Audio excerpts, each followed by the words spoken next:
31મું chapter 7 પગલાં આકાશમાં return by કુન્નિકા Kapadia. વ્યોમેશનો આપણે વ્યવહાર જોવાનો છે, એનું રિએક્શન જોવાનું છે, કારણ કે વસુધાએ ત્યાં ઘરના સામાનમાં બહુ બધા ફેરફાર કરી દીધા છે. આગળ વાંચીએ. એક ઘટનાનો પ્રતિભાવ ઘણી રીતે આપી શકાય. વસુવાની નવી વ્યવસ્થા જોઈને વ્યોમેશ એમ પણ કહી શકે, વસુધા તને આમ જુદી રૂમ જોઈતી હતી? મને કહ્યું હોત તો હું સુથારને બોલાવીને તને જોઈએ તેવા ફેરફાર કરાવત ને. અથવા કે રાતે તું વાંચે એથી મને વિક્ષેપ થશે, તેથી એમ માની તે આ ફેરફાર કર્યો. ઉંમર મોટી થતાં ઊંઘ ઓછી થઈ જાય નહીં. તને રાતે વાંચવાનું મન થતું હશે એવો મને ખ્યાલ જ આવેલો નહીં. હું પણ ખરો મારામાં ડૂબેલો હોઉં છું. તારી જરૂરિયાતો તરફ તો મેં આજ સુધી ધ્યાન જ નહોતું આપ્યું. મને માફ કરજે. અને જો એક મધુર ભાવથી ચહેરો સ્નિગ્ધ. અને જો ક્યારેક રાતે એટલા ડર લાગે તો આપણા રૂમમાં બારણાની અંદરથી વાંસેલા નહીં હોય. આપણા રૂમના બારણા અંદરથી વાંસેલા નહીં હોય, સમજીને? આને સપોર્ટ કહેવાય. પણ આવું થઈ શકે છે. પણ વ્યોમેશ છે ને યાર, આવું નહીં થાય આમાં. અથવા તે ચૂપચાપ એક સરસ ટેબલ લેમ્પ કહ્યા વગર જ ત્યાં ગોઠવી દે અને પછી વસુધાને કેવું આશ્ચર્ય, કેવો આનંદ થાય તે જોઈને હરખાય. તે પતિ હોવા સાથે પ્રેમી પણ હોત તો આવું કેટલું તેને સૂઝ્યું હોત. વસુધા માટે પ્રેમને કાળજી વ્યક્ત થતા હોય તેવું તો કેટલું બધું તે કરી શકે. પણ વસુધાને લાગતું હતું કે તે એવું નહીં કરે, તે તો ગુસ્સો જ કરશે. તે ફક્ત ગુસ્સાની માત્રા કેટલી હશે તેનો અંદાજ તેને આવ્યો નહીં. એકાંતમાં રોષ ઠાલવશે કે બધા વચ્ચે, પણ કટાક્ષ ન કરે તો સારું. આજે સવારે તેણે કટાક્ષ કર્યો હતો. આ કટાક્ષની વૃત્તિ તેના સ્વભાવમાં ઉમરાયેલી નવી વસ્તુ હતી અને એનો આ ઉમેરો સુખદ નહોતો. માણસે રોજ પોતે હોય તેના કરતાં વધુ સારા થતા જવું જોઈએ, વધુ ખુલ્લા, વધુ ઉદાર. એકચ્યુઅલી મિત્રો આવું છે ને, ઉંમર જેમ જેમ વધતી જાય ને એમ આપણે એવા થતા જઈએ. જો આપણે એકદમ હમ્બલ માણસ હોઈએ, કદાચ ન પણ હોઈએ, સામાન્ય માણસ હોઈએ, ચલો, કે જેને બહુ જ ગુસ્સો આવતો હોય, પણ ધીમે ધીમે એ બધું છૂટતું જાય ને. એ થતાં જવું જોઈએ એવું નથી, થતાં જ જઈએ છીએ આપણે હંમેશા. મેચ્યોર થતા જઈએ છીએ. સાથે સાથે ગુસ્સો ઓછો આવે છે, તકરાર કરવાની ઈચ્છા ઓછી થાય છે, પોતાને ગમે ત્યાં ક્રેડિટ લેવાની ઈચ્છા ઓછી થાય, પોતાને એવું ના થાય કે હું બધી જગ્યાએ સાચી જ નીકળું. એવું ઉંમરના અમુક પડાવ પછી થાય. પણ એવું પહેલેથી થવું જોઈએ, એવું કુન્નિકાબેન આપણને કહે છે. જીવનનો એક વધુ અર્થ અચાનક તેને સમજાયો. ગઈકાલે જ્યાં હતા ત્યાંથી એક ડગલું આજે ઉપર ચડવું. કેવી નવી નવી લીલી કૂપળો ફૂટતી નહીં. નહીં તો આજ સુધી તો જરાક ખાલી સમય મળે કે ઘરકામના જ વિચાર આવતા. વ્યોમેશનો કોટ ડ્રાય ક્લીન માટે આપવાનો છે, 12 મહિના ભરવાના ઘઉં આવી ગયા હશે, કેટલા જોઈ છે, શામાં ભરીશ, બાબુ કાકા દેશમાં જવાના છે, તેમની સાથે થોડું ચોખ્ખું ઘી મંગાવી લેવાય તો સારું. આખો દિવસ લગભગ આવા જ વિચારોથી મગજ ભરેલું હતું. કોઈક વાર સભાન પણ થઈ જતી. ફૈબા યાદ આવી જતા. પોતે તો જીવનમાં કંઈ જુદું કરવાની ઈચ્છા રાખી હતી, તોય મગજ આસપાસ આ ઝાડું વણાઈ ગયું હતું.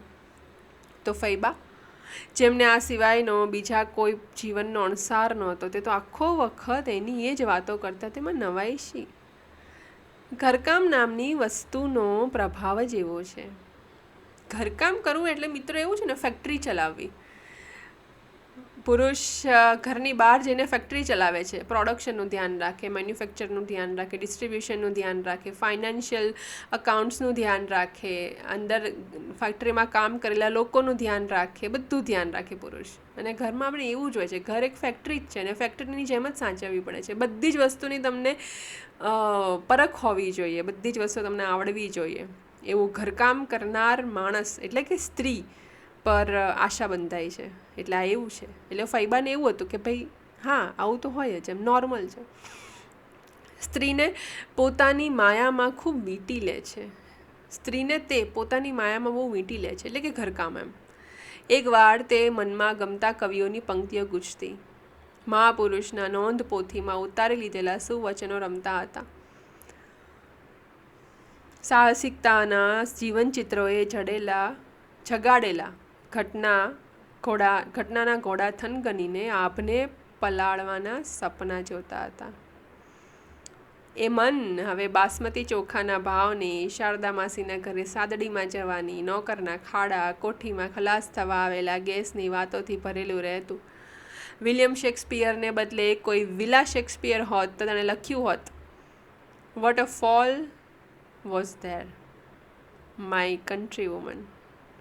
કોઈ મહાન સ્ત્રી સાહિત્યકાર હશે, તે સ્ત્રીની બૌદ્ધિકતા અને વ્યક્તિત્વના રાસના નાટક લખ્યા હશે.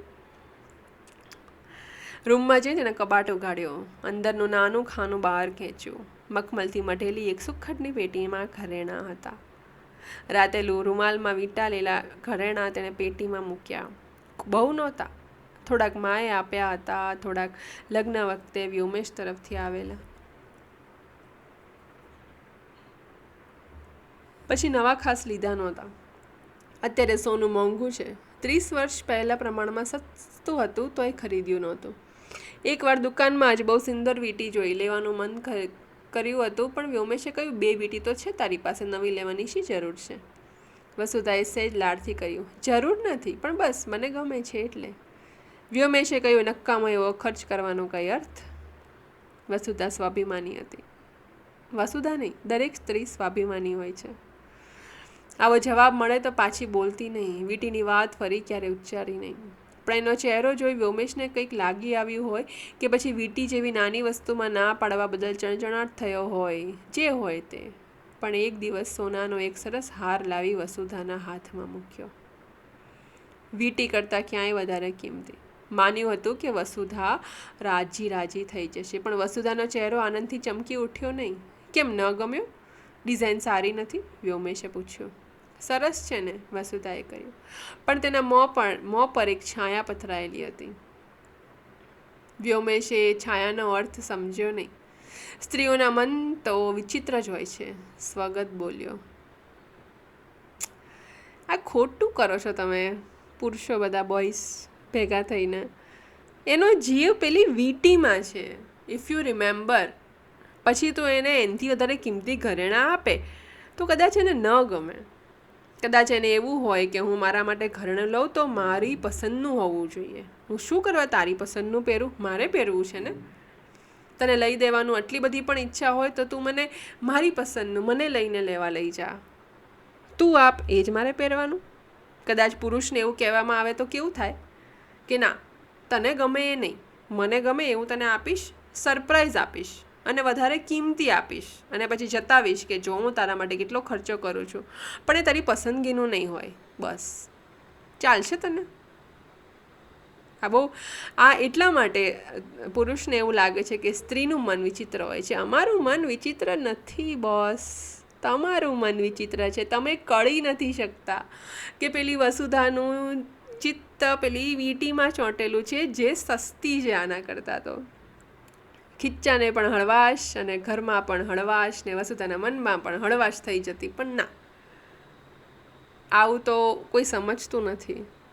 કદાચ જો બધા સમજવા લાગે આપણી આગળની જનરેશન તો મજા આવે એવું મને લાગે છે. એ પછી વસુધાએ કદી દાગીના માટે ઈચ્છા નહોતી કરી. 2 ભાઈઓના લગ્ન વખતે કમલ સુનીલા માટે વ્યોમેશને યોગ્ય લાગ્યું તેટલું સોનું ખરીદવામાં આવ્યું હતું. વ્યોમેશની એક નિશ્ચિત પ્રકૃતિ હતી.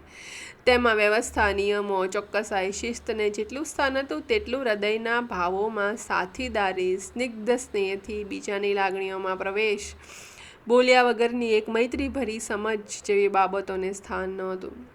ક્યારેક ઘરના કોઈ કામમાં તેનો સાથ ઈચ્છતી વસુધા તે વિશે બહુ વાત ઉપાડે તો તે કહી દેતો, મને એ બધી ખટપટમાં ઉતરવાનું પસંદ નથી. મને એમાં શું કહેતો, એ તારું કામ છે, તને જેમ ઠીક લાગે તેમ કર. સાથે રહેતા પણ સહભાગી થઈને જીવતા નહોતા. એક કુટુંબના ભાગરૂપ હતા, પણ એકબીજાના ભાગરૂપ બની શકાયું નહીં. વસુધાએ ઘરેણાં બહાર કાઢી એક કરીને જોયા. હાર, બંગડીઓ, બુટિયા, વીંટી, પગના ઘરેણાં, હાથના, આંગળીના, નાકના, કાનના, સહેજ ઝાંખી પડેલી પણ શુદ્ધ સોનાની ઘટાદાર ચીજો. કોઈ વાર પહેરવાનું મન થતું. ફૈબા ટોકતા, આમ તો શું બધું પહેરીને ફરવાનું, પ્રસંગ હોય ત્યારે પહેરજે. પણ ક્યારેક લગ્નમાં જવાનું ત્યારે જ કંઈક પહેરવાની ઈચ્છા ન થાય તેવું બનતું. મનમાં તરંગ ઉઠતો. ઝગમગાટ કરતી એ બધી સ્ત્રીઓની વચ્ચે સાવ સાદા વિશે જાઓ તો પણ રિવાજ પ્રમાણે બધું પહેરવું પડે, નહીં તો ઘરનું ખરાબ લાગે. આ એક બંધન છે ને, પુરુષોને એવું કીધું હોય તો કે ભાઈ જો તમે લગ્નમાં જાઓ છો આટલું આટલું તો પહેરવું જ પડશે, નહીં ચાલે. ખરાબ લાગે ઘરનું કે ઘરના પુરુષો કેવી રીતે ફરે છે ઘરેણાં પહેર્યા વગરના, ઘરમાં કોઈ રાખતું નહીં હોય એમને. એવું પુરુષોને કહેવામાં આવે તો કેવું લાગી આવે, ઈગો હર્ટ થઈ જાય ને. પણ અમને એવું નથી થતું, અમે તો સહજ રીતે માની લઈએ છીએ કે હા ભાઈ ચલો ને જવા દો, ઘરનું ખરાબ લાગશે, નથી પહેરવા ઘરેણાં પણ પહેરી લઈએ. આ વસુધાના વિચાર છે. સ્ત્રીઓને શા માટે એટલા બધા ઘરેણાં પહેરવા જોઈએ? શોભા માટે? પોતાની પાસે પણ છે એ બતાવવા માટે? આ સોનું મારું સ્ત્રીધન કહેવાય, મારી સલામતી, મારી મિલકત. પણ પોતાના ઘરેણાં હોવા છતાં ઈચ્છા પ્રમાણે પહેરવાનું કે ન પહેરવાનું તો બન્યું નહોતું. આજે ફૈબા નથી, હવે આ ઘરેણાં પર માત્ર મારો જ અધિકાર છે. મનમાં એવો એક નરવો તરંગ ઉઠ્યો. આ પેટી હવે પૂરેપૂરી મારા ન્યાય ક્ષેત્રમાં, મારી જ્યુરિડિક્શનરીમાં જ કહેવાય. એના સંબંધમાં મને યોગ્ય લાગે તે કરી શકું. એ વિશે મને કોઈ કશું ન કહી શકે. બીજા કશા ખાતર નહીં, પણ પોતાને એ અધિકાર અબાધિત છે તેની પોતાને ખાતરી કરાવવા ખાતર પણ વસુધાને મન થયું આમાંથી કોઈ વસ્તુ હું આપી દઉં તો. પણ કોને આપવી? સલીના યાદ આવી. તે છોકરીએ તેને ગમવા લાગી હતી. અત્યાર સુધી તેને મન એ કમલની મૃત બહેનની દીકરી હતી. હવે એકાએક તેની સાથે નિકટનો સંબંધ બંધાયો હતો. આખા ઘરમાંથી માત્ર એકને જ પોતાનામાં રસ હતો. પછી જરા વિચાર કરતા કમલ અને સુલીલાને પણ કંઈ આપવાનું મન થયું. આપવાનો એક આનંદ હોય છે, કશા કારણ કે હેતુ વગર માત્ર સહજ લાગણીથી આપવાનો આનંદ અનુભવવાનું તેને મન થયું. સલીના અને સુનીલા તો ઘરે નહોતા, માત્ર કમલ હતી. 2 બંગડી લઈને વસુધા તેના રૂમ પાસે ગઈ. કમલ ભરાવદાર શરીર અને ગોળ મોંવાળી હસમુખી યુવતી હતી. તેના ચહેરા પર ભલાઈની નરમાશ હતી. વસુધાએ તેની સામે બંગડી ધરી. જોતો કમલ, આનો ઘાટ કેવો છે? કમલ એકદમ બંગડી પર ઝૂકી ગઈ. આ તો બહુ સરસ છે માં. જૂના ઘાટ કેટલા સરસ હતા, હવે તો આવા ઘાટ ક્યાં જોવા મળે છે? વસુધા તેના મોં ભણી જોઈ રહી હતી. કમલે માથું ઊંચું કરી તેની સામે સ્મિત કર્યો. વસુધા ક્ષણ એક ચૂપ રહી, પછી બોલી, તને ગમે છે તો તું રાખ કમલ. આંચકો લાગ્યો હોય તેમ કમલ જરા પાછળ હટી ગઈ. હું? વસુધા હસી. તને જ કહું છું તો. કમલ અવિશ્વાસથી તેની સામે તાકી રહી. પણ પપ્પાજીને ખબર છે? તેમને આ ગમશે? હા, તમે મને આપી દો તે. વસુધાના મોં પર હાસ્ય લુપ્ત થઈ ગયું. એમને એમાં ગમવાનું શું? બંગડી મારી છે, મારી ઈચ્છાથી તને આપું છું. કમલ, તને સાચે જ તને ગમતી હોય તો તું રાખ, તું લઈશ તો મને ગમશે. કમલ અચકાતા બંગડી લઈને પોતાના હાથમાં નાખી. સરસ શોભી ઉઠી. કમલના મોં પર કૃતજ્ઞતા અને આનંદનો ભાવ આવ્યો. કેટલી મજા આવે! આ કન્વર્ઝેશન કેટલું સરસ છે ને કેટલું સપોર્ટિવ છે. હાશકારો થાય વાંચીને, નહીં? વસુધા તેના ચહેરાને ધ્યાનથી જોઈ રહી. સાદો, ઝાઝા વિચારોથી ક્ષુબ્ધ થયા વગરનો ચહેરો. ફૈબાને આવી વહુ બહુ ગમી હોત, જેની દુનિયા તેમના દાયરામાં હોય. એ પ્રેમ લગ્ન નહોતા. હર્ષે તેને ક્યાંક જોયેલી, ગમી ગઈ હતી, માને વાત કરી. વસુધા જુદા જ કારણે રાજી થઈ. હર્ષે પસંદગી ન કરી હોત તો તેને છોકરી જોવા જવું પડત. કોઈક આશાભરી, ઉમંગભરી છોકરીની ઉપર છેલ્લી બાબતો વડે પરીક્ષા કરવી પડત. હા ના કરવી પડત. કોઈ વ્યક્તિને તેના ભવિષ્યની બાબતમાં પાસ નાપાસ કરવા જેવડી મોટી બાબતમાં શું પોતાની બનત? તેને તો છોકરીઓને આવી રીતે જોવાની બહુ અરુચિ લાગતી હતી. સજી કરીને બીજાની સમક્ષ પરીક્ષા આપવાની હોય તેમ ઊભા રહેવું, કોઈ વાર તો નક્કી થતાં પહેલાં 10-15 વાર આમ રજૂ થવું પડે. એ પરિસ્થિતિની કલ્પના કરતાંય વસુધાને ખૂબ ખરાબ લાગતું. સંવેદનશીલ હોવાને કારણે બહુ જલ્દીથી તે બીજાઓની વેદના સાથે તાદાત્મ્ય અનુભવી શકતી. જાણે તે પોતે જ એક યુવતી છે, જેને એક પછી એક યુવક સમક્ષ રજૂ કરવામાં આવે છે, જેને એક પછી એક જણ પાસ કરે છે. આ પ્રથા છે, વર્ષોથી આપણી પ્રથા છે. અરેન્જ મેરેજમાં આવું જ હોય છે, કોઈ નવાઈ નથી. પણ આ વસુધાના વિચાર જરાક અલગ છે અને એવું લાગે છે કે આવું શું બધું, આપણે બધાને 50 વખત તૈયાર થઈને એની સામે ઊભા રહી જવાનું ને પછી વિચાર માંડવાનો કે હું પાસ થઈશ કે ના પાસ થઈશ, મને લોકો રિજેક્ટ કરશે કે વાત આગળ વધશે. કમલના રૂમમાંથી બહાર આવીને તે ક્યાંય સુધી દીવા સ્વપ્નમાં ખોવાયેલા જેવી બેસી રહી. એકાએક ઘડિયાળ ઉપર નજર થતાં ઊભી થઈ. હવે બધાનો આવવાનો વખત થયો હતો. વ્યોમેશના આવતા પહેલાં સલીના અને સુનીલાને જે આપવું હોય તે આપી દેવું તો સારું. સંઘર્ષ તો કદાચ થશે જ, પણ તે આપ્યા પહેલાં થાય, આપ્યા પછી ન થાય તો સારું. પછી શી ખબર, કદાચ વિરોધ ન પણ કરે અને કે રૂમમાં તે ફેરફાર કર્યા સારો કર્યો. કેટલા વખતથી બધું સરસ ગોઠવેલું હતું, ફેરફારથી જરા નવીનતા લાગે છે. પણ તને આ રૂમમાં ફાવશે? અને ઘરેણાની વાત જાણીને હસીને કે વાહ વસુધા, ઘરેણાની માયા છૂટી તે તો બહુ રાજી થવાની વાત. સ્ત્રીને માટે ઘરેણા તો બહુ મોટું બંધન. સુનીલાને પણ બંગડી આપીશ અને સલીનાને એની સામે ખુલ્લી પેટી ધરી દઈશ અને કહીશ, સલીના, આમાંથી તને જે ગમે તે લઈ લે. એ કેટલી ખુશ થશે. આ વસુધા છે, સંન્યાસ ના કહેવાય આને. ના ના ના ના ના, ખોટો શબ્દ છે મારો, ખોટો શબ્દ છે.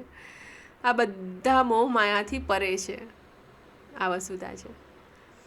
પણ બધા લગભગ સાથે જ આવ્યા, સલીના, સુનીલા. એકાંતમાં વાત કરવાનો સમય રહ્યો નહીં અને હવે વ્યોમેશની પ્રતિક્રિયાની પડે રાહ જોવાની. સહસા તે ટટ્ટાર થઈ. વ્યોમેશને કેટલી બધી બાબતોમાં ડર લાગતો હતો હવે તે સમજાતું જતું હતું. પણ હવે તે રોજ એની સામે મોંએ ભેટો કરવો પડશે. વાળ ઝાટકીને પાણી ખંખેરે તેમ મનમાંથી ચિંતા ખંખેરી નાખી. ભય થયા વિના મને ચાલવાનું નથી તો. વ્યોમેશ તે દિવસે થોડુંક કામ લઈને આવ્યો હતો. બેઠક ખંડમાં જ બેસી તે કામ કરતો રહ્યો. રૂમમાં જવાનું બન્યું નહીં. વસુધાએ મનને ટપાર્યું. આમ જાણે સજા થવાની હોય એમ કેમ રાહ જુએ છે. જમવાના ટેબલ પર બધા સાથે હતા. જમતા જમતા વ્યોમેશે કહ્યું, છાપામાં નોંધ આપી આવ્યો છો. કાલે ફૈબાની સાદડી રાખી છે 4 થી 6 વચ્ચે. વસુધા ચોંક્યું. સાદડી? સુનીલા પણ ચોંકીને બોલી, આવતીકાલે? વ્યોમેશે બંનેની સામે જોયું. કેમ? એટલે મને વાત પણ ન કરી, વસુધાએ કહ્યું. એમાં તને શું કહેવાનું, કાલ રવિવાર છે એટલે અનુકૂળ રહેશે. કાલે 4:30 થી 7 મારે નાટકના રિહર્સલમાં જવાનું છે. સુનીલા નીચી નજર નાખીને ધીમા અવાજે બોલી. તો રિહર્સલમાં નહીં જવાનું, એમાં શું? વ્યોમેશ બોલ્યો. વસુધાએ પોતાની અંદર એક મોટું યુદ્ધ અનુભવ્યું. બોલ વસુધા, બોલ. તારે સાચા થઈને રહેવાનું છે. સાચા થવાનું સહેલું નથી. પ્રેમના પંથની જેમ એ પણ પાવકની જ્વાળા છે. પસંદગી કરી લે વસુધા, તને શાંતિ જોઈએ છે કે સચ્ચાઈ? તે ઝડપથી બોલી. સાદડી રાખવાનું જરૂરી છે એટલે? વ્યોમેશ જમવાનું અટકાવીને તેની સામે તાકી રહ્યો. એમાં જમતા જમતા અટકી શું ગયા? વસુધાએ હસીને હવાને હળવી કરવાનો પ્રયત્ન કર્યો. આ તો અમસ્તી નાની વાત હતી. મને થયું કે સાદડી રાખવાની કોઈ જરૂર નથી. ફૈબા પાકી ઉંમરે ગયા છે. તેમનો શોક કોઈને હોય તો તમને હોય. મળવા આવનાર તો કાંઈ ઊંડું દુઃખ હોવાનું નથી. ખાલી દેખાવ ખાતર આવીને 2 ઔપચારિક શબ્દ ઉચ્ચારશે. એવું બધું શું કરવું જોઈએ? મને તો બ્રાહ્મણ જમાડવાની ઈચ્છા છે. એ પણ આવતા રવિવારનું નક્કી કરી રાખ્યું છે. આમે ત્યારે 12 દિવસ થાય છે. તે દિવસે 50 બ્રાહ્મણો જમશે આપણે ત્યાં. સુનીલાએ વસુધાની સામે જોયું. તેની આંખોમાં યાચના હતી. હર્ષ અને અશેષે પણ વસુધાની સામે જોયું. મને ખબર છે હવે કોઈ બ્રાહ્મણો જમાડતું નથી, પણ મને ઈચ્છા છે. ફૈબાનું મારા પર ઋણ હતું. એમને આત્માને શાંતિ મળશે. ફરી વ્યોમેશ બોલ્યો. વ્યોમેશ બધું નક્કી કરીને આવ્યો છે. બસ ખાલી ઇન્ફોર્મેશન આપવાની છે. ફૈબાએ તો પરણીને જૈન ધર્મ અપનાવેલો. તે કોઈ એમાં માનતા નહોતા, વસુધાએ કહ્યું. વ્યોમેશ સહેજ ધૂધવાયો. સારું, નહીં માનતા હોય પણ મારે કરવું છે બસ, વસુધાએ ધીમા પણ સ્પષ્ટ અવાજે કહ્યું. હું પણ તેમાં નથી માનતી. વ્યોમેશની આંખમાં ગુસ્સો તરી આવ્યો. તું માને છે કે નહીં એવો કોઈ સવાલ જ ઊભો નથી થતો. હું માનું છું એટલું બસ છે. આવતા રવિવારે અમારા નાટકના 2 શો છે. સુનીલા ગભરાયેલા અવાજે બોલી. તમે બધાએ ધાર્યું છે શું? વ્યોમેશે ટેબલ પર હાથ પછાડ્યો. નાટક હોય તો સારું પાત્ર બીજાને આપી દે છે. એ ઘરના ફૈબા હતા, એમના મૃત્યુની કાંઈ અદબ હોય કે નહીં? વાતાવરણ જરાક તંગ થઈ ગયું. સલીના જમવાનું પૂરું કરી થાળી લઈ ચાલી ગઈ. તેની પાછળ કમલ પણ કંઈ બોલતી રસોડામાં ગઈ. સુનીલાએ અશેષ સામે જોયું. અશેષ હિંમત કરીને બોલ્યો, પણ પપ્પાજી, કેમ? તું પણ એમાં નથી માનતો એમ તારે કહેવું છે? વ્યોમેશ વચ્ચે જ બોલ્યો. બહુ સારું, ભલે તમે કોઈ ન માનતા હો, હું માનું છું. આ ઘરમાં હું ઈચ્છીશ તેમ થશે. વાત નાની હતી, પણ જીદ અને અહંકારમાં ખેંચાઈને નિષ્કારણ મોટી બની ગઈ. આખું ચિત્ર આપણી વચ્ચે ચિતરાઈ રહ્યું છે. અને આપણે જોઈ રહ્યા છીએ કે કેવું ક્રોસ કનેક્શન ને કેવું ખળભળાટ થઈ ગયો છે. બધા ચૂપચાપ જમવાનું પૂરું કરીને ઊભા થઈ ગયા. વ્યોમેશ બેઠક ખંડમાં ગયો. હવાનો એક ફાર વ્યાપી ગયો. વસુધા કશોક નિર્ણય કરીને વ્યોમેશ પાસે ગઈ. મક્કમ પણ ધીમા વ્યોમેશને સમજાવતી હોય તેવા સ્વરે બોલી, તે દિવસે તો તમે કહેતા હતા કે માણસે પહેલાં બીજાનો ખ્યાલ કરવો જોઈએ, તો તમે સુનીલાનો ખ્યાલ કેમ નથી કરતા? રિહર્સલ માટે હવે અત્યારે ન જાય? નાટકમાં ભાગ લેવાની હવે ના પાડે તો છેલ્લી ઘડીએ બધાને તકલીફ ના પડે? મૃત્યુ કરતાં નાટક વધારે મહત્ત્વનું છે, વ્યોમેશ તીક્ષ્ણ અવાજે બોલ્યો. અને તે દિવસે તમને મૃત્યુ કરતાં પાર્ટી વધારે મહત્ત્વની લાગી હતી, અને ફૈબા તો તમારા હતા. સુનીલાએ તો એમને ખાસ જોયા પણ નથી. ચૂપ કર, વ્યોમેશ ગરજી ઉઠ્યો. મેન ઈગો હર્ટ થયો છે મિત્રો, મેન ઈગો. અને આઈ એમ સો હેપી કે વસુધા બોલી રહી છે. ભલે વ્યોમેશ ગુસ્સે થઈ ગયો હોય, રિએક્શન ગમે તેવા હોય, પણ વસુધા બોલી રહી છે. That is the main thing. Vasudha ભયભીત થઈ નહીં, સ્વાભાવિક રીતે જ બોલી. મેં કહ્યું ને ચૂપ કર. વ્યોમેશના અવાજમાં ગુસ્સાની જ્વાળા ભડકી ઉઠી. મારે કોઈની દલીલ નથી સાંભળવી. આ ઘરનો અધિપતિ છું હું. કહીશ તેમ જ બધું થશે. વસુધાએ મૂંગા થઈ જાય વિસ્મયથી એક નજર તેના પર નાખી. પછી તે નવા બનાવેલા પોતાના રૂમમાં ચાલી ગઈ. તેને હૃદયને સ્વસ્થ કર્યું. આ ખોટું છે. ફૈબા ગામ ગયા પછી તેમણે પૈસા મોકલ્યા છે, કદી યાદ નથી કર્યા. જાતે જઈને કાગળ લખવાની મહેનત નથી કરી. ગામડે જઈને એકવાર પણ ખબર નથી કાઢી. જીવતે જીવ એના માટે કંઈ જ કર્યું નથી. અને હવે આ બધું કોને દેખાડવા ખાતર? કે પછી ખાલી જીદ જ છે? ઠીક, એમને જેમ કરવું હોય તેમ કરે. પણ સુનીલાને તો હું કહી દઈશ કે તું તાર રિહર્સલમાં અને શોમાં જતી આવજે. વખત થાય એટલે જજે. સ્ત્રીને સપોર્ટ કરી રહી છે. અગેન બારણા પર મૃદુ અવાજ સંભળાયો. ધીમા પગલે સલીના આવી. વસુધા એકદમ રાજી થઈ ગઈ. આવ સલીના, આજે આખો દિવસ મેં તારી વાટ જોઈ હતી. આ જો તો, આમાંથી તને કાંઈ ગમશે? તેણે ઘરેણાની પેટી તેની સામે ધરી. અને વ્યોમેશ ખરીદી કરવા આવેલો તે પેલો કલાત્મક નકશીવાળો સોનાનો હાર તેણે સલીનાને ગળે લગાડીને જોયો. આ તને ગમે છે? એ પડે ધબ ધબ કરતો વાવાઝોડાની જેમ વ્યોમેશ બારણામાં આવીને ઊભો રહ્યો. વસુધા, તે ફાટી જતા અવાજે બોલ્યો, આ બધું તે શું ધતિંગ માંડ્યું છે? અને અહીંયા 31મું ચેપ્ટર પતી જાય છે. કારણ કે હવે બરાબરના પેલા સિરિયલવાળા ખેલ ચાલુ થઈ ગયા છે. વસુધા બોલી છે એટલા માટે. વસુધાએ કંઈક કર્યું છે જે વ્યોમેશના નેટવર્કની બહાર છે, અવકાશની બહાર છે. અલગ જ યુનિવર્સ છે વસુધાનો, અને એણે ખોલી નાખ્યું છે. એટલે વ્યોમેશ અકળાઈ ગયો છે. વાંચીએ 32મા ચેપ્ટરમાં શું થાય છે ફટાફટ. ત્યાં સુધી બાય બાય.